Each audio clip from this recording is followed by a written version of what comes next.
بسم اللہ الرحمن الرحیم الحمدللہ رب العالمین الصلاۃ والسلام علی خاتم النبیین اللہم صلی علی محمد النبی الامی وعلی آلہ وسلم۔ السلام علیکم ورحمۃ اللہ وبرکاتہ۔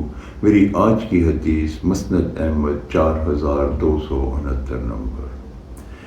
احمد مشتبہ محمد مصطفیٰ حضرت محمد صلی اللہ علیہ وآلہ وسلم نے ارشاد فرمایا کہ وہ شخص کبھی محتاج نہیں ہوگا جو اپنے خرچ میں میانہ روی رکھے۔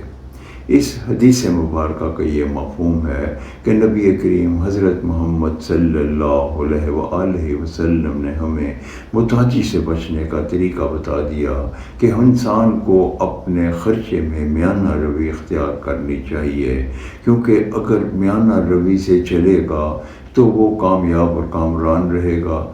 اگر تو وہ بہت زیادہ خرچ کرے گا تو وہ اپنی بساط سے زیادہ خرچ کرے گا اور وہ محتاج ہو جائے گا۔ اور اگر وہ مال کو گن گن کر رکھے گا، کنجوسی کرے گا اور خرچ نہیں کرے گا تو یہ بھی اللہ اور اس کے رسول کو بالکل پسند نہیں ہے۔ اللہ تعالیٰ بھی اس کا مال روک لیتے ہیں۔ ایک حدیث مبارکہ میں ہے کہ جو گن گن کے خرچ کرتا ہے اللہ تعالیٰ بھی اسے گن گن کے دیتے ہیں۔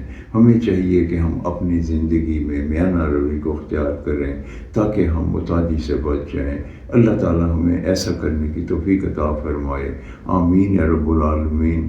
السلام علیکم ورحمۃ اللہ وبرکاتہ۔